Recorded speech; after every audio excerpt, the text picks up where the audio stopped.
नमस्कार। कैसे हैं आप सब लोग।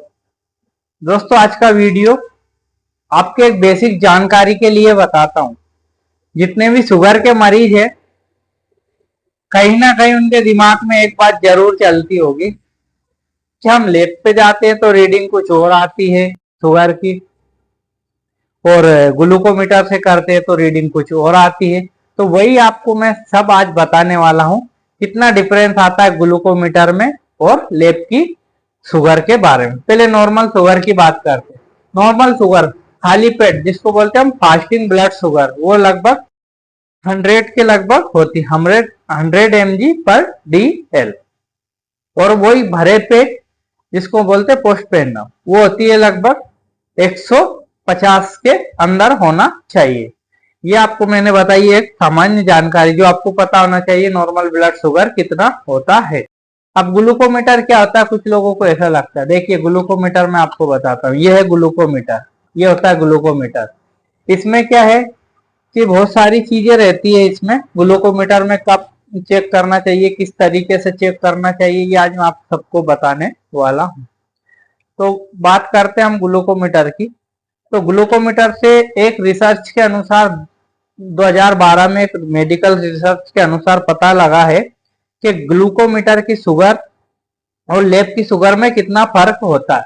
तो फास्टिंग जो शुगर होती है ग्लूकोमीटर की, वो लगभग 5% ज्यादा आती है ग्लूकोमीटर की अपेक्षाकृत लैब से।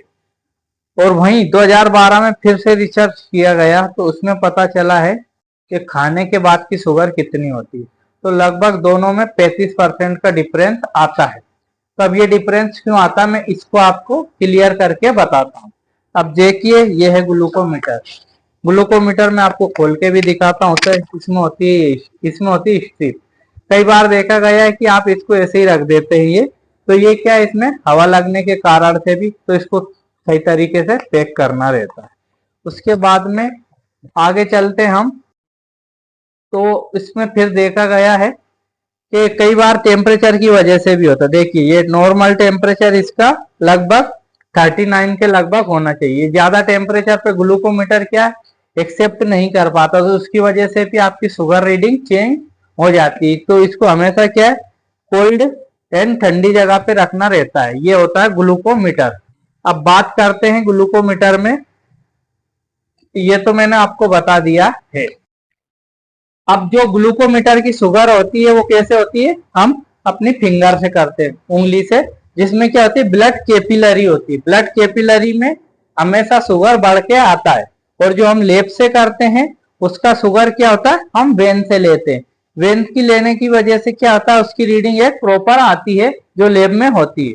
तो ये दोनों का डिफरेंस था, कैपिलरी और वेन का। इस वजह से भी रीडिंग चेंजेस आती है, क्योंकि कैपिलरी इतनी प्रॉपर रीडिंग नहीं दे पाती अपेक्षाकृत वेन के, आर्टरी और वेन का। तो ये दोनों का डिफरेंस है।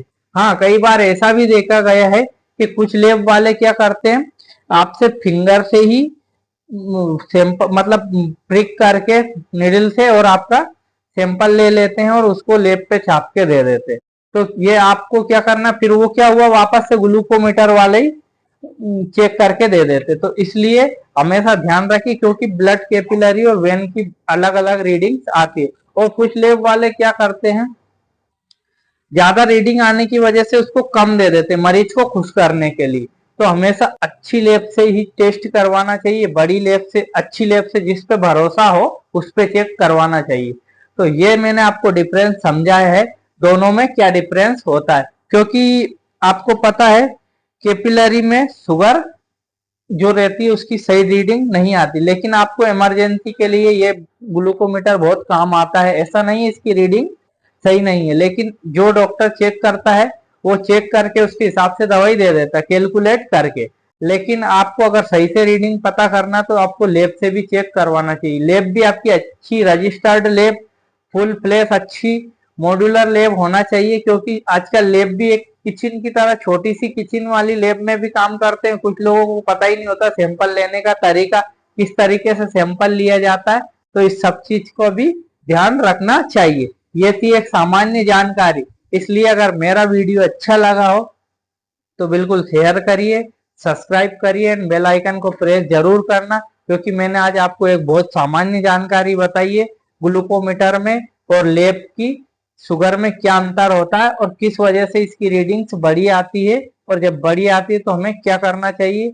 अगर आपको ऐसा शक है कि इस लेब पे हमारी रीडिंग बड़ी आ रही है, तो आप क्रॉस मैच करने के लिए दूसरी लेब पे भी आप उसी टाइम पे सैंपल करवा सकते हैं। दोनों की रीडिंग में आपको भी समझ आ जाएगा।